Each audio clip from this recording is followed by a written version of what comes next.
Okay. Good morning, everybody. It's a Good delight to see morning. you all. Good Shabbat morning. Shalom. Shabbat Uh, shalom. Shalom. my name is Saul Kaiserman. It's an honor to have the opportunity to study with you together this morning. We're looking at the parsha called Chaye Sarah, the life of Sarah.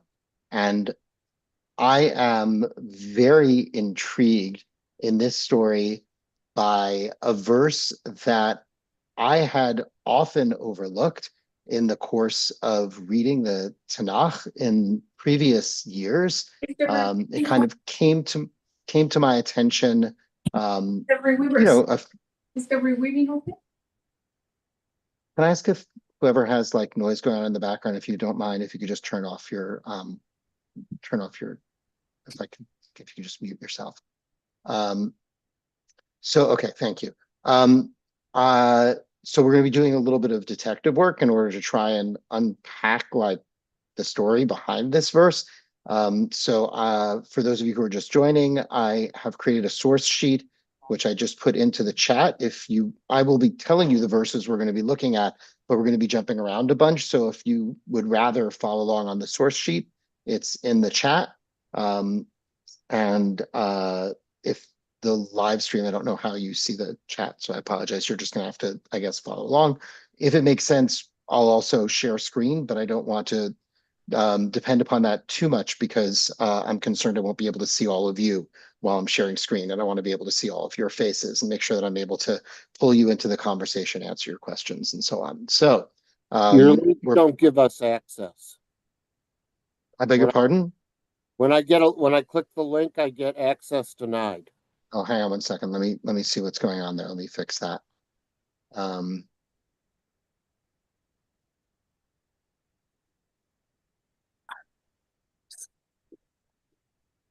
I don't know how to do it because I don't have Google Docs. It should just open It doesn't. for anyone who has the link. That's strange. Okay, let's try it. Let me try When giving I you a open different. it says access denied, Okay. request access. Okay, so hang on one second. Steve, I just changed one of the settings. Will you try this link now and see if just linking on it opens up a source sheet? If not, then I'm happy to have us just jump around and. It does. Now I have. Okay. Yes. Okay, great. I apologize then. I Yes. thought that I had set it up correctly, but apparently I hadn't. Okay. Let's start with our blessing for the Torah, since we're going to jump straight in right now. Baruch atah Adonai Eloheinu melech haolam asher kidshanu b'mitzvotav v'tzivanu la'asok b'divrei Torah. Blessed is the one, the power that makes it possible for all of us to come together on this Shabbat morning in order to make ourselves engaged with the words of Torah, our great teaching. And also, I want to honor the memory of Rabbi Stan Davids in our study today, and to wish us all that this study will bring peace, wholeness, fulfillment into our lives. Amen. Amen. Okay, so the verse that I'm so curious about is in this week's Parsha, Chaye Sarah, and it's Genesis 25:1. So is there anyone who feels like they already have that handy and could read for us verse 25:1 in Genesis? You may need to pull something open. If not, I will read it to you. Rebecca, thank you so much. Abraham took another wife, whose name was Keturah. She bore him. Oh no, just that's it. That's it. That's the verse. That's it. And she bore him, yes. And then she had children. Abraham and Keturah had children. Now, I think we're all familiar with Sarah. Sarah, the portion is called after her. Chaye Sarah, death of Sarah, life of Sarah, and tells us about her death. You probably know that Abraham had children with another woman. Do you know her name? Hagar. Hagar, yes, and Sarah's handmaid and famously the mother of Ishmael, Isaac's brother, half-brother. How many of you were aware that Abraham had a third partner and had children with her named Keturah? Oh, great. Okay. I would say I was not so aware about that. we do not know very much about Keturah from the biblical text. The text tells us she exists, and then it tells us the names of their children and that Abraham sends them all to the east. And then it pretty much finishes there. Cindy? I just find it so interesting. Like with Jacob, his sons were all treated equally, despite who the mother was. But these five extra sons are really never mentioned except for this one, like almost like a PS. He knows it's always he had two sons, and why these are so second class. Excellent. Excellent. So Abraham clearly is being seen as the progenitor, the father of all of the peoples who are living in the ancient Near East, or many of the peoples, not like the Philistines or the Canaanites, but many of the peoples are meant to be cousins with one another. The story of Jacob and Jacob's sons is the story of our people, the biblical story of the Hebrews. That's who we're descended from. These are a generation or two generations earlier, so they're meant to be kind of our close family, but not our own story. They're now somebody else's story. And famously, Muslims trace their descendants from Ishmael, the brother of Isaac. So in a sense, the Jewish story and the Muslim story is the story of siblings, the story of those descended from Isaac and those descended from Ishmael. But these half siblings of Abraham's that we learn about in this parsha, they're not part of our story in the same kind of consistent way. We don't hear about them all that much, which is a little bit of a shame, I think. I'd be curious about that. But, I guess there's only so much that the Bible can tell us about. And also when and he's it's not the buried, center of our story. when Abraham is buried, they're not mentioned, just the other two. Correct. And we're going to come to that in a minute. That's right. Penina? Oh, if you're going to come to it in 2 minutes, then let's see I would like to hear what you have to say. Maybe I'm contributing too early, so I would like to hear what you have great. to say So about then, this Keturah. fantastic. Okay, so the question of who exactly is Keturah and where did she come from? Like it seems a little out of place in the story. To give you the context in terms of the parsha, in the first verses of the parsha, Sarah dies and is buried. And then Abraham, immediately his concern becomes finding a wife for Isaac, sends his servant out to find from his own family out in Midian, like from where he came from, and who comes back with Rebecca. Rebecca, very interesting, powerful character, one of the only biblical characters who's female who is listed in genealogy tables. Usually, whenever there's genealogies, it's just about the boys. This is one of the few times that we actually are hearing about a family tree and Rebecca's mentioned by name. And she's actually a very central figure, both in this parsha, has a lot of agency, and then in next week, we're going to hear even more about how much power she actually has, in a lot of ways, power over her husband, Isaac. Once Rebecca and Isaac are together, at that point, we learn about Abraham taking on a wife named Keturah in this week's parsha. And so the question that the rabbis had and that I had is, who exactly is this Keturah? Is it meant to be that Abraham at this, has already been laughing at God some years back at this point to say, I'm an old man, how can I have more children? And yet here he is taking on yet another wife and having even more children. Who is this person? And how did Abraham and this woman get together? And so in order to understand the rabbis thinking about this and my own kind of way through this as well, we're going to have to follow Abraham's journey a little bit in order to understand all of the wandering that Abraham did and Abraham brought his family along on, in order to get context to find out where exactly did this Keturah come from. Okay, so is everybody ready to kind of go wandering with Abraham with me for the next little bit of time? Okay, so first I'm going to just pull up a map quickly. If you have the source sheet in front of you, this is also on the source sheet. I'm going to lose my ability to see you for a sec. Can everybody see this? Yes. Great. Okay, so when Abraham starts out, he's all the way far to the east, not on the map, on the other side of the Dead Sea, comes into the land of Israel. His wanderings take him together with Sarah, mainly in the area around Mamre, Hebron, and then ultimately he goes down to Egypt, past Beersheba, into the wilderness, down to Egypt, and then returns. And we're going to pick up the story with Abraham settling down. But just to kind of make clear, Abraham has, at this point in the story, is settling down up in that area that says Mamre, Hebron, is going to be kind of the first stop on Abraham's journey and like the main place that Abraham is going to be settling down. Okay. So if you have the source sheet in front of you, we're going to start. Let me just pull something up over here. With the source sheet, I'm pulling it up on my own screen so I can see it. If you would like to have the source sheet in front of you, that's great. Let me know if you need me to do it. So at this point, Abraham, when the story, we're going to start with Genesis 13:18, okay, is where we're going to begin. So this is back in Lech Lecha, 2 Parshiot ago. At this point, Abraham has been promised the land of Israel by God. Abraham has, in response to a famine, gone down to Egypt, where Abraham pretended that Sarah was his sister.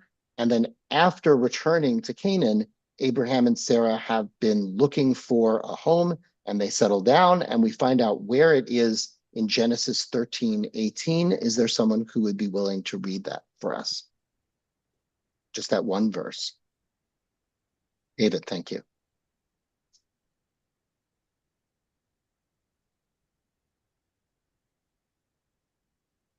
Well, don't answer all at once. Oh, David, I'm sorry. I thought you were reading. Oh, you.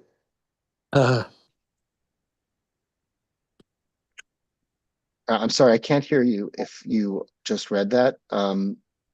Were other people able to hear that? And Abram moved his tent and came to dwell at the terebinths of Mamre, which are in Hebron, and he built an altar there to God. Perfect. Thank you.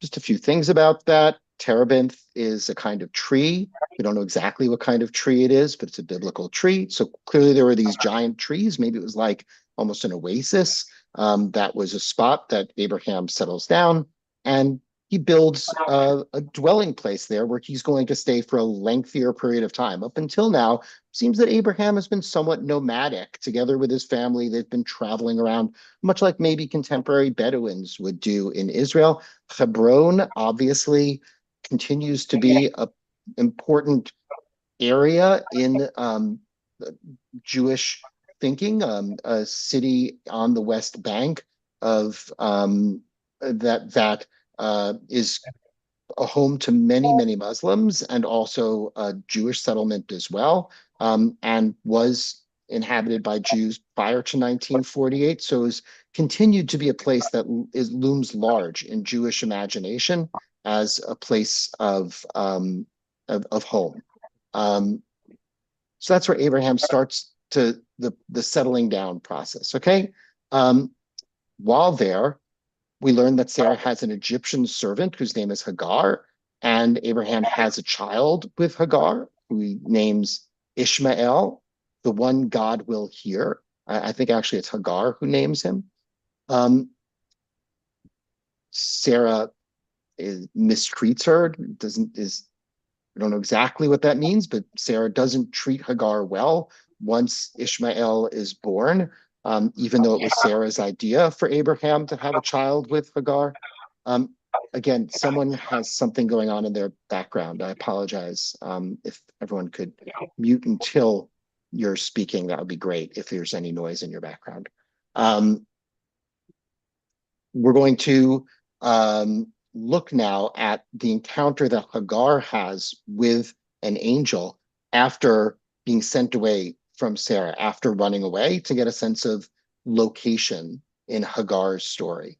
So I have this on the source sheet. We're going to be starting with Genesis 16:6. If someone has that open, we're going to do 16:6, 7, and 8. Can we just get those three verses from someone who can set us into the story? Thanks, Rebecca. Mara, I'm going to ask you to be on deck to read for us the next verse, which is going to be 16:13. Okay? But Abram said to Sarai, behold, your maid is in your power. Do to her as you please. Then Sarai dealt harshly with her, and she fled from her. The angel of the Lord found her by the spring of water in the wilderness, the spring on the way to Shur. Okay, so Hagar runs away. Presumably they're up in Mamre, where we started out, and goes all the way down south to the Negev desert into the wilderness down there. A very unsafe place and dangerous conditions for her and her child to be. Mara, will you read us this last verse now? And verse number is 16. Sorry, it's 16, 16, 16, 13 and 14. And she called the name of the Lord that spoke unto her, Thou art a God of seeing. For she said, Have I even here seen him that seeth me? Wherefore the well was called Beer Lahai Roi. Behold, it is between Kadesh and Bered. So she's rescued. Her child, she and her child are saved in the wilderness from running away. They're told go back to Sarah and to Abraham, and Hagar says, "Wow, I've seen God in this place, and I'm going to call this place Be'er Lahai Roi, this place of seeing, this place of seeing God." Now remember, she's named this spot somewhere in the wilderness of the Negev. The Negev, the desert that's in the south of Israel, still a huge part of the land of Israel, but obviously not that close to Hebron. Some journey. She's traveled several days on foot in order to get there. Okay, so now we've got two sites. We've got Abraham and Sarah's home, where Hagar was living with them, up in Hebron by the terebinths of Mamre, and then down where Hagar ran to Be'er Lahai Roi in the Negev desert. Everybody with me so far? Okay, those are our first two sites. Then it's going to keep going. Abraham and Sarah are now going to be told that they have a son. So now we're jumping to the next parsha, last week's parsha, Vayera. We're looking at Genesis 18:1 and 18:2. Is there anybody who might like to read that for us? 18:1 and 18:2. Lynn, thank you.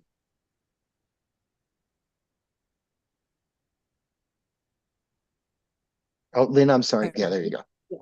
The Eternal appeared to him by the oaks of Mamre as he was sitting at the entrance of the tent at about the hottest time of the day.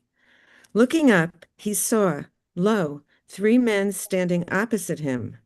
Seeing them, he ran from the entrance of the tent to meet them, and bowing down to the ground, he said, My lords, if I have found favor in your sight, please do not pass your servant by. Perfect. Beautiful. Thank you. Let's stop there. That gives us the context. Everybody remembers this story. You may even have studied this last week for all I know, right? Super famous story, right? Abraham, not just like the Bedouins in terms of being a nomad, but also famous for his hospitality. You know, he's just had a circumcision for himself as a sign of his devotion to God.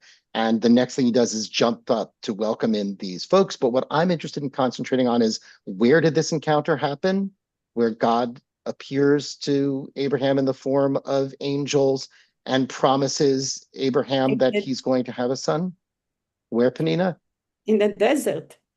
You are talking about being in a desert, and all of a sudden here we have a well of water and this whole idea of getting settled in a place where there is no life before.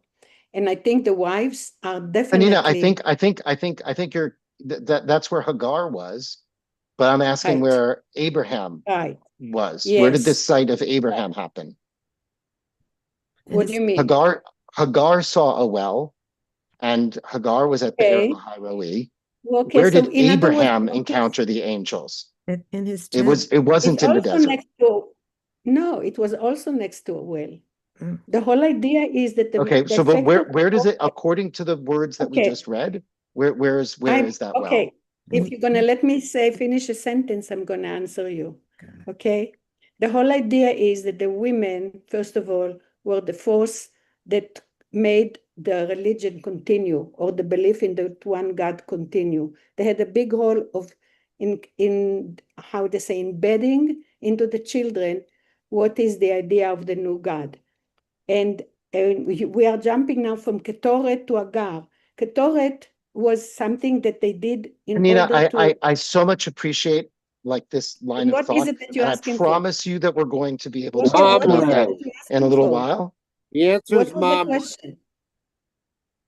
Mamre What was is the the question? answer. Steve, thank you. Mamre. Yes, so where this, thank you, and David, I see you were there as well. According to what we just read, at the terebinths of Mamre, the same place that Abraham has been building his home, that's where God appears to Abraham, right outside of Hebron. Always That's next to the water, next to some kind of form of water. That's important. okay. And yeah, well, we can come back to that. That's great, and I Okay, that's appreciate fine. that. That's not actually in the text here, but I appreciate that reading of the text. Okay. But the point that I'm hoping is clear at this point is that there's a home, and that home that Hagar ran away from is where Abraham and Sarah have this vision that leads them to know that there's going to be another child, Isaac. Now, after Isaac is born, the family moves. There's a famine. They go down to the Negev, and we have a repeat of the story that we had of Abraham and Sarah going down to Egypt, where Abraham, this time with Avimelech, says, Sarah is my sister, pretends that she is not his wife. We're going to skip a couple verses ahead and see, but at this time, both before and after, Abraham is now settled in the Negev, in the desert, somewhere between Kaddish and Shur. The Bible doesn't tell us exactly where, just that he's in the Negev at this point. So now let's jump ahead to Genesis 21:14. And then if someone can have Genesis 21:21 on deck, we're going to look at those two verses. So first Genesis 21:14, and then 7 verses later, 21:21.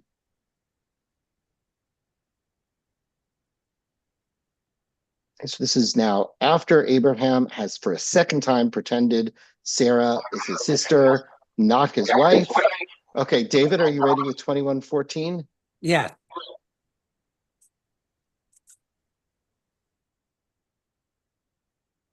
Oh, David, you just muted yourself. I'm sorry. I thought you were going to read it for us. Cindy, go ahead. Early next morning, Abraham got up and took bread in a water skin and handed them to Hagar, placing them and the boy on her shoulder. Then he cast her out, trudging away. She wandered aimlessly in the wilderness of Beersheba. When the water in the skin was... Stop there. That's good. Hey, just that verse. Okay, so now we've learned a little bit more about where exactly in the Negev Abraham has stopped with Sarah and where he's sending Hagar away. Hanina, now's your moment. What's the name of that spot? Be'er Sheva, again, a well of water. A well of water. Actually, how many Be'er wells Sheva, potentially? not only one way of water, there is 7. Exactly. Right? Okay, so it's not so strange that this is where Abraham wanted to settle down with his so now can I family. finish what I tried? So can I now finish, please, what I started to say before? is, first of all, that the women had a lot to do with religion and in embedding these beliefs into the children. Therefore, when you see a mother that's called Ktoret, which is one of the things that they actually, somebody speaking. Is somebody No, speaking while I'm I speaking? think there I was don't know. just someone that has a background noise. Okay, well, the women Ktoret means, okay, I'm sorry, I cannot talk because there is somebody interrupting me all the time in the middle. Okay, I so, think it's background noise on somebody's screen. okay, well, anyhow, Ktoret is what came out after they sacrificed human sacrifices.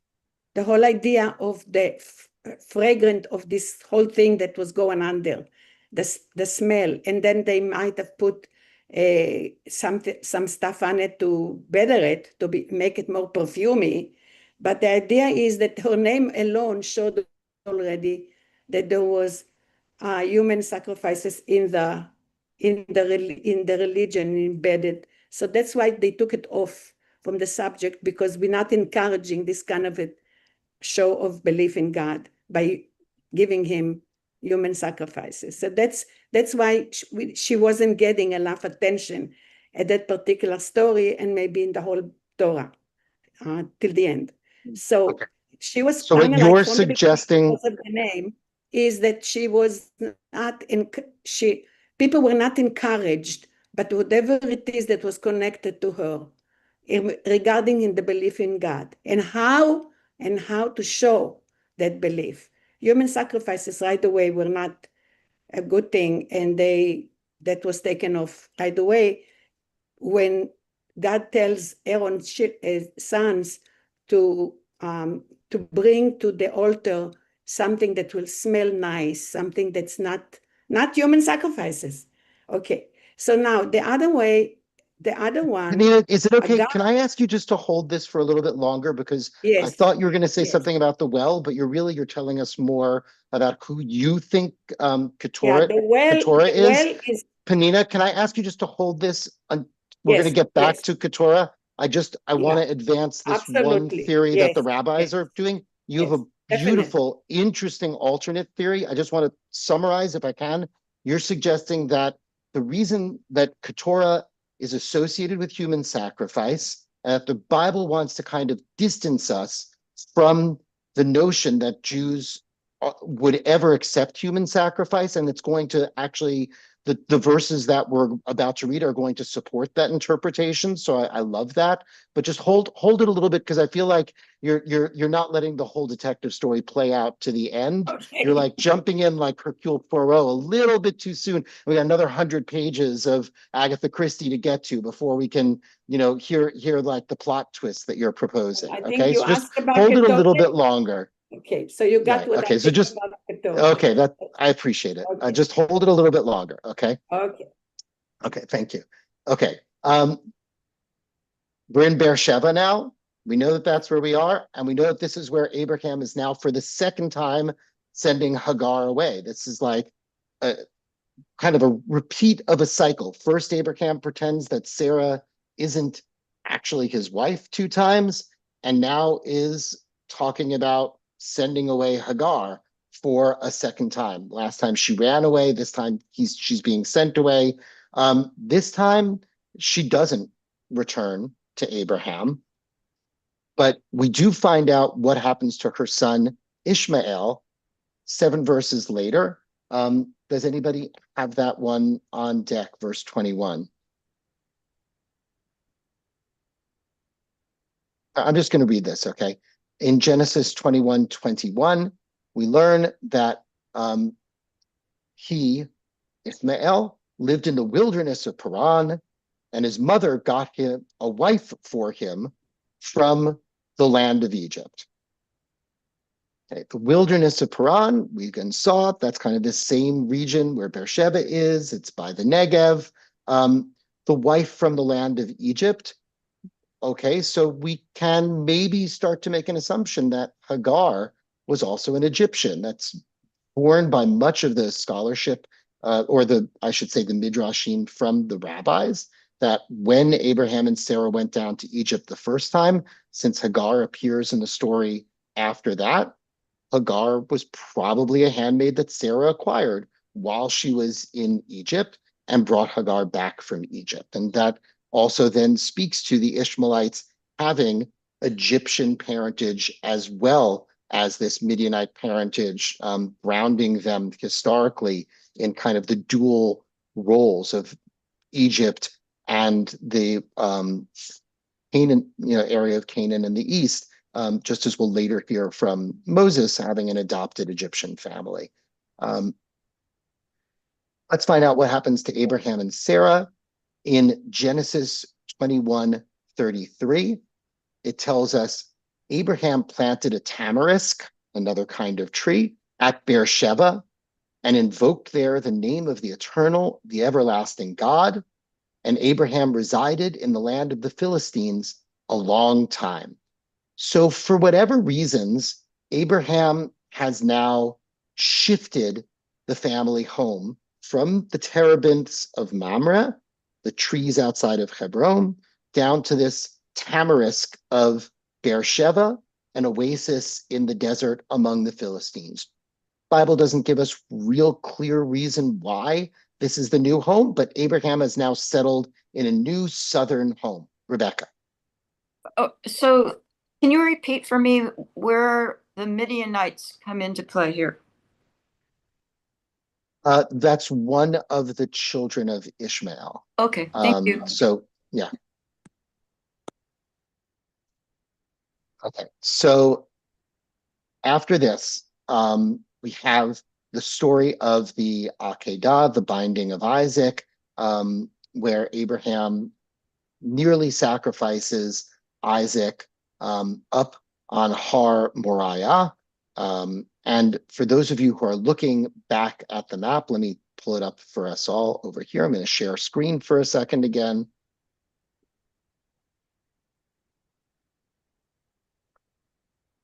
Okay, so if you are looking at the map, Beersheba is kind of dead center on the map.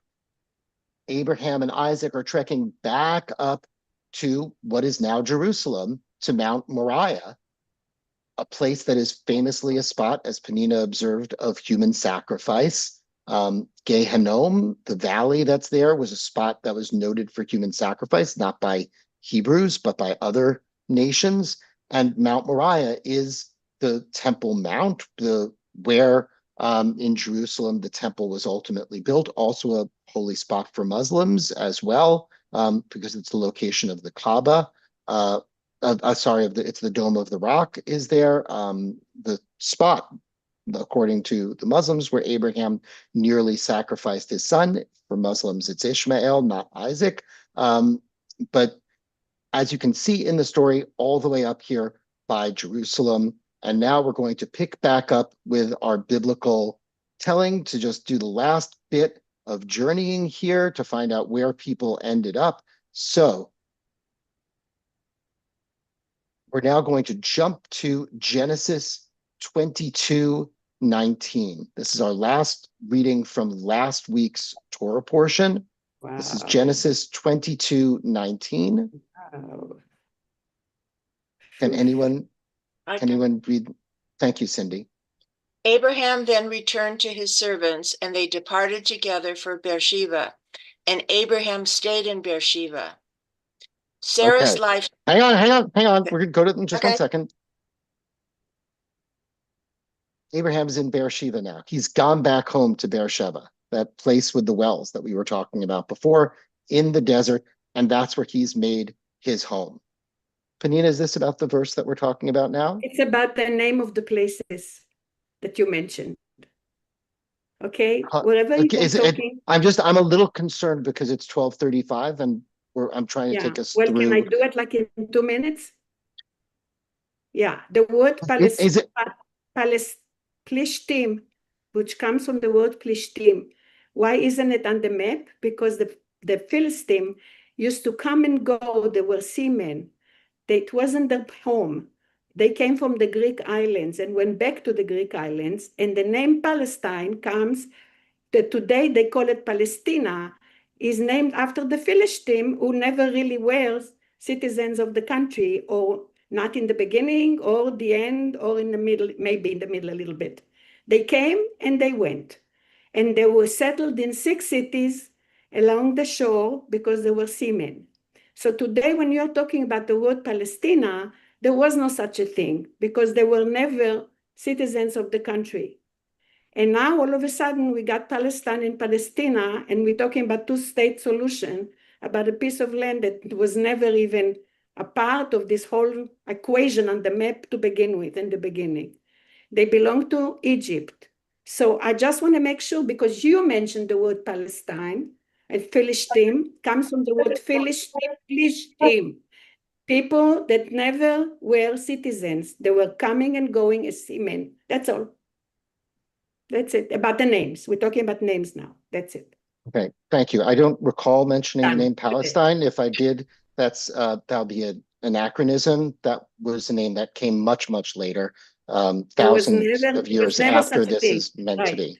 They went, That they came, okay, and they Penina, went. I'm okay. Thank you, Penina. I are okay. So we're now keeping track of where Abraham is. Abraham is down in Beersheba. Cindy, take us to that next verse now, where we finally starting this week's Torah portion. Let's hear about Sarah's death. Sarah's lifetime, the span of Sarah's life, came to 127 years. All right, keep going. Sarah died in Kiriath Arba, now Hebron, in the land of Canaan, and Abraham proceeded to mourn for Sarah and to bewail her. Hey, give us one more verse. And then Abraham buried his wife Sarah in the cave of the field of Machpelah, facing Mamre, now Hebron, in the land of Canaan. I'm going to share screen with you folks one more time based on this, and I appreciate your patience as we're going through so many verses, because this is really the crux of the story. Okay, where did we just learn a few verses earlier that Abraham is settled? Abraham is settled in Beersheba. Beersheba. Where are we now learning that Sarah has just died? Hebron. Hebron. And Abraham, it says, buries her over by Mamre. He's like buying this field, a cave, and we have a long story in this week's Torah portion about the negotiations around it. So the question for me is, where was Abraham and where was Isaac at the time of Sarah's death? Why is it that it says Abraham has settled in Beersheba after nearly sacrificing Isaac, doesn't mention Isaac? We don't hear about Isaac again for some time, doesn't mention Sarah again until right here, where it says Sarah has been in Hebron and dies there, and Abraham is burying her there. So this is the She's pissed off at question. him. Okay, take us there, Cindy. How come? What's going on? Tell us more. Abraham possibly was about to kill her only son, and she was angry. And she And so what possibly did she left him. do? She left him and went back to their old place, right? She's like, I'm not going to stay here in Beersheba with you anymore. I'm going back to who can anyone give other support for Cindy's point here, Cindy's idea here that Abraham and Sarah are kind of living separately here in their later ages? Does anyone have other thoughts that would back up this perspective? Well, 2467 suggests that when Isaac brings Rebecca to the tent of Sarah. Wait, you're jumping forward. Don't go there yet. Don't go there yet. Hang on, Steve. Give me a second for that. Okay. Will you come back to that in like 1 minute? Sure. Okay, thank you. I appreciate that. You're giving away my punchline. You see where I'm going. Can anyone else, based on things we already know of the story up until this point, give any evidence for why Abraham and Sarah might be living why Sarah might be choosing to do that? Yeah, Rebecca. Well, first of all, thank you so much for this, because this was my question yesterday, was the geography. But my question is, what was the name of the mountain where Isaac was to be sacrificed? Wasn't that even farther north? Yeah, that's Mount Moriah. Hebron and Jerusalem are actually pretty close. Like that's maybe like not even a 1 day walk from Okay, Hebron to Jerusalem. So Sarah never left Marmay then, because they were all in Marmay, and then they went up to the mountain. And then Abraham then left and went to Beersheba. Beautiful. What a beautiful reading. So the way that you're suggesting it is that even though the way that the story is told to us in the Bible is that Abraham takes his son and travels for 3 days up to Mount Moriah, actually Sarah was traveling with them as well. She stopped off in Hebron at the terebinth of Mamre to stay there. Abraham and Isaac finished the last bit of the journey on their own. And then when they come back, Sarah's like, forget it. I'm staying here. You go wherever you're going to go. I'm done with you. And Abraham goes on his own back to Beersheba. It's a beautiful reading into the empty spaces of the text. Thank you. I love that. Howard?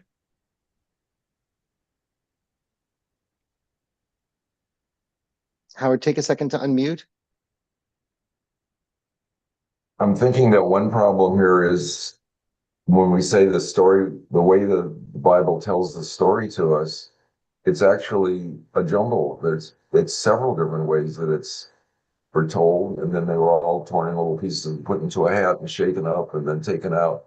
And what we're getting here is, as we go from one chapter to another, we're jumping from one context to another. We're probably jumping hundreds of many centuries into the point of view of the writers.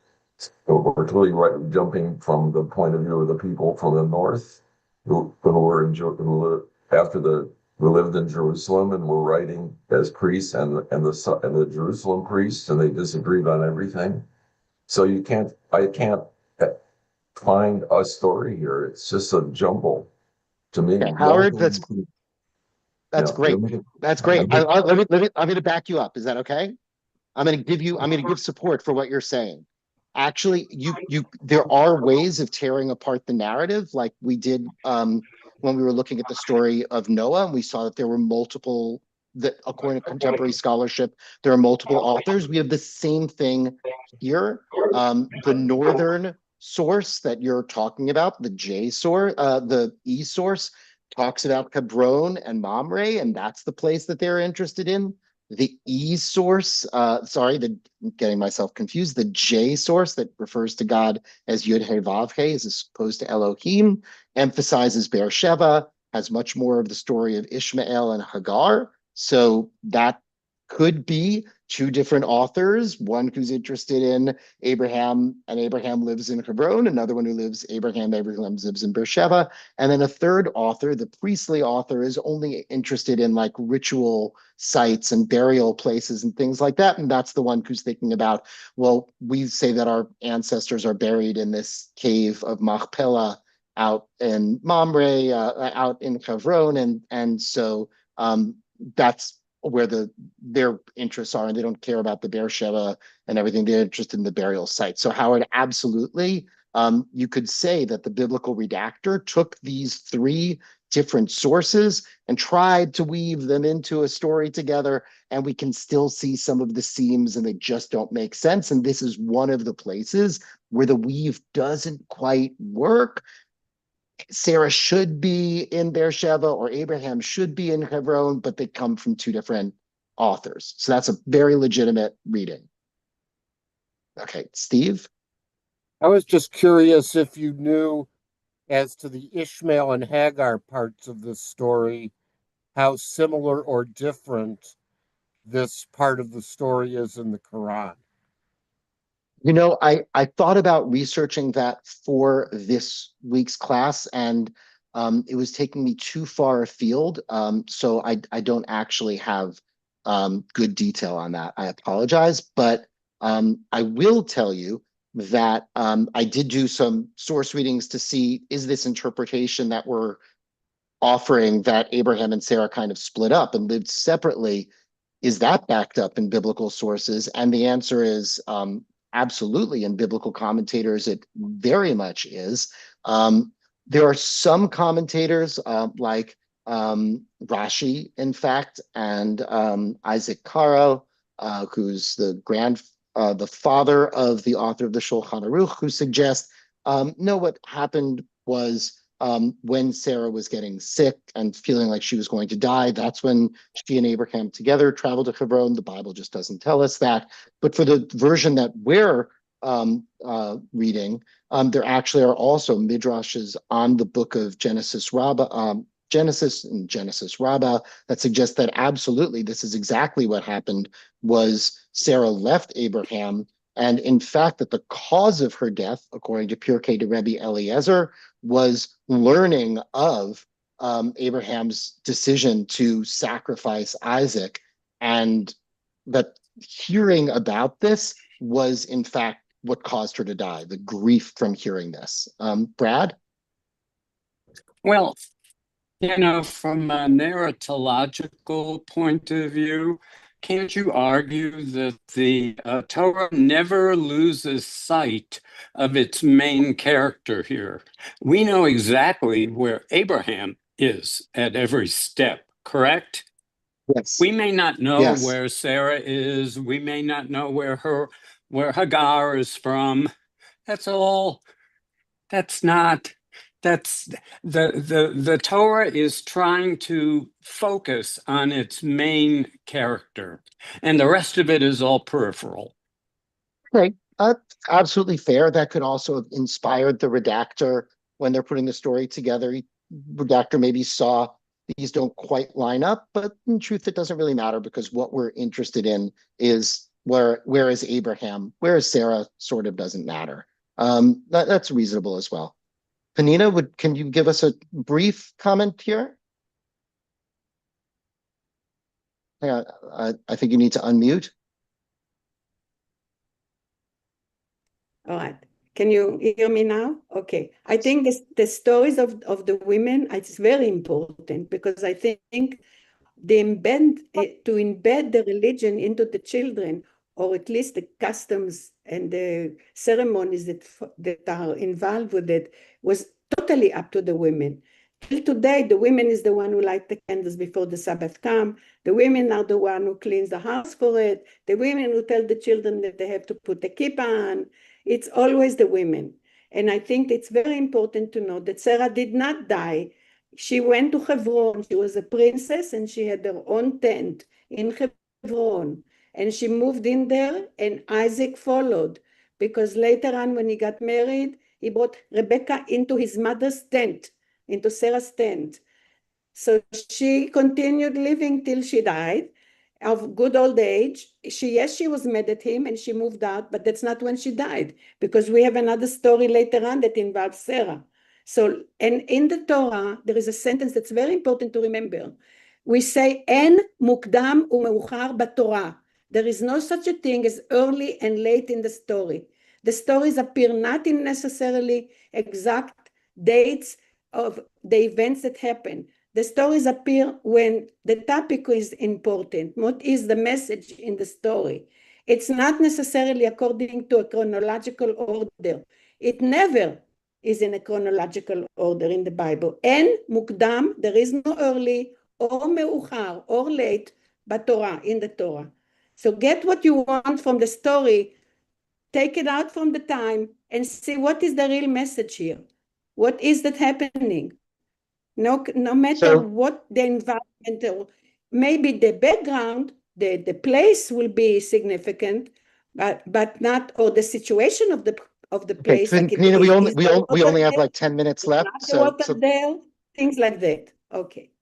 Okay. So excellent point. Rashi's famous commentary on the Torah, that there is no early or late. So one way of thinking about it is that we are, hearing stories somewhat out of order, and Panina is raising that in the verses that we're about to look at, when after Isaac has taken a wife, he brings Rebecca back to the tent of Sarah, his mother. But let's take a look now at where that tent is located. So we're going to take a look now in 2462.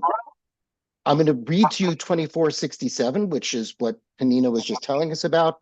Isaac brought her, Rebekah, into the tent of his mother Sarah, and he took Rebekah as his wife, and Isaac loved her, and thus found comfort after his mother's death. So Penina is advancing the notion that that took place in Hebron, possibly with Sarah actually still alive at that point.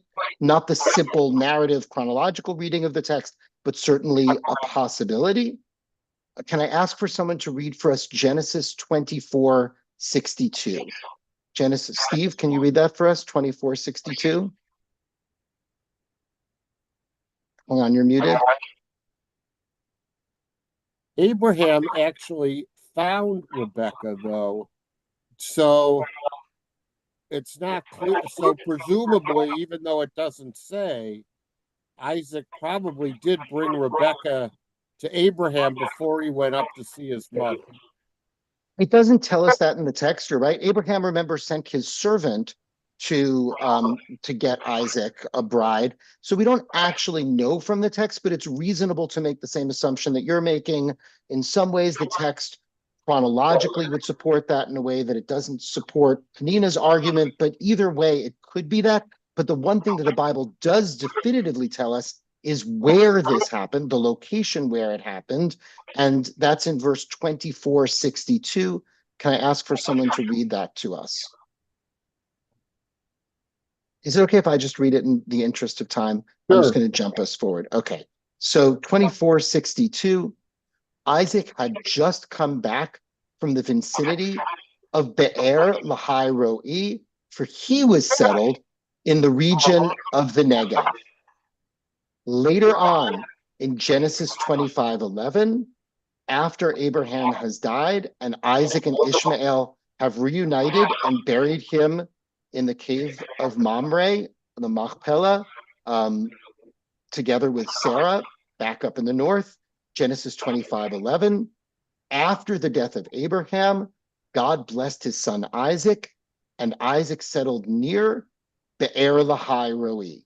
So both where Isaac is coming from when he meets Rebekah, and where he's settling afterwards, after burying his father, is Be'er Lahai Roi. I'm sorry, somebody has background noise on again. I'm just going to ask everyone It's to Howard's. Howard, you need Howard? to mute. Oh, sorry, Howard. Thank you. I apologize, Howard. Now, we don't know. Steve's theory is possible. Penina's theory is possible. What we do know from the text is that this is all happening at Be'er Lahai Roi. Now, who else has been associated in our story with Be'er Lahai Roi? Is it Abraham? Is it Sarah? Is it somebody else? Hagar. It's Hagar. That's where Hagar had the vision of God, which leads to an interesting question. Why is Isaac settling in Be'er Lahai Roi, the same place that Hagar ran to and had the vision of God, not settling in Hebron, where at least we know his mom was when she died, or in Beersheba, the place that Abraham returned to immediately after attempting to sacrifice him? Now, it is certainly plausible, and I'm going to offer a little midrash here, that Isaac, like we heard about Sarah, was pissed off at his parents, was like, my dad went to sacrifice me, my mom kicked out my brother and the woman who I was living with. And we have a little bit of text that the rabbis say support us in this, in that, which I'm going to skip past. Okay, I have sources that back this idea up, but I know we're running very short on time, so let me just say one possibility is that Isaac actually didn't break contact with Hagar and Ishmael or reunited with them after the death of his parents, and or at least after the death of his mother, rather, and that Isaac was staying in the home of Hagar and potentially Ishmael when he met Rebekah, and kind of was staying with them afterwards as well. And it could be that Penina is right, that there was a settling in Sarah's tent. It could also be that Isaac went and got Sarah's tent somehow after Sarah died and was keeping it with him so that whenever he found a bride, that bride would stay in the tent of his mother, not in the tent of his foster mother or his half-brother's mother, Hagar. Which leads us to the question that we started with of who exactly is this Keturah? So, according to Midrash Tanhuma, Chaye Sarah 9, after Isaac marries Rebekah, Isaac said, let's go. The let's go could be referring to him and Rebekah, could be referring to him and Ishmael, because remember, Isaac, although we skipped this verse, Isaac and Ishmael bury their father together. So that we know at least at that moment there's, we skipped past that, a moment of reconciliation between the brothers. Isaac says, let's go bring my father a wife. This is straight from Midrash Tanhuma. Who is the wife that they find? This is Hagar. This is Keturah. Mic drop. Keturah is not a new third person. Keturah is a nickname for Hagar, the one and the same. After Sarah has died, Isaac and Ishmael have now reunited at the time of their father's death, and they say, now you can be married to Hagar and you can have children with her again. And so all of these other tribes, according to this midrash, are the children of Abraham and Hagar, and they're Isaac and Ishmael's brothers as well. Genesis Rabbah 61 gives us a little bit of a different interpretation than Penina did on the name Keturah. According to Rabbi Yehuda, this is Hagar. He's commenting on the verse we just read. Rabbi Nehemiah says, doesn't it say, and her name was Keturah?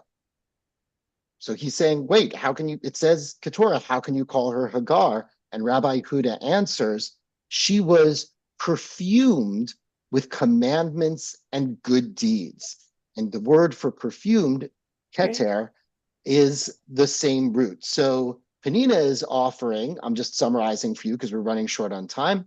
Penina is offering the idea that the Keturah is related to human sacrifice. No, Penina, I'm sorry, let me finish my point. Thank you. Okay.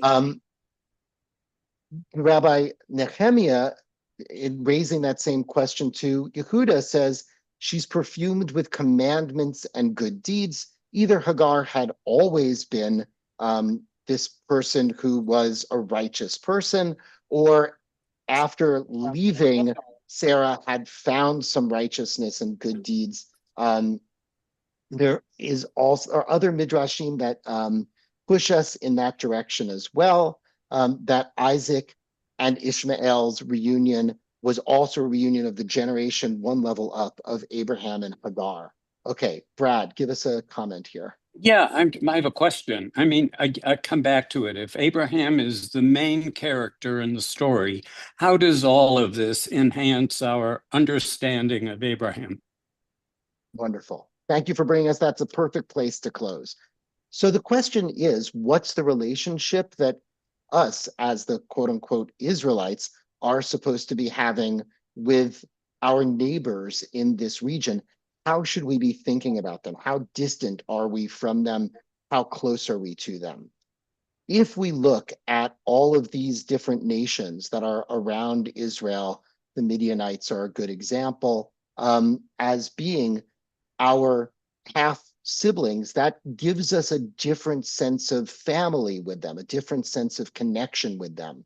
And so there's a sense that we are actually part of the same story, that the placing them as Abraham's descendants says these are not strangers, these are not Greeks, these are not Romans, these are not Phoenicians, as you know, the seafaring peoples that Penina is referring to. These are our own brethren, and so our responsibilities to them and our feeling of family with them is deeper than it might otherwise be.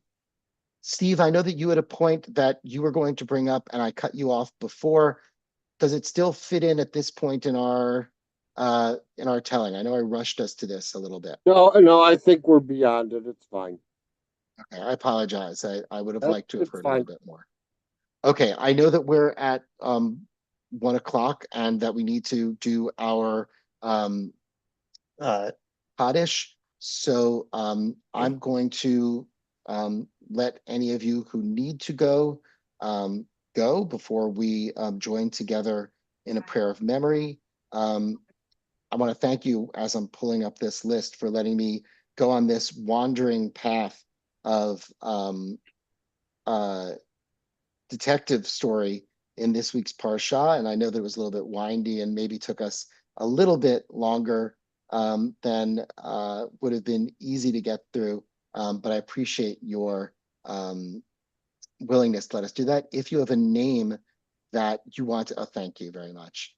If you have a name that you'd like to add for this week's Kaddish, please either say it out loud now or you can put it into the chat and I'll read it out loud.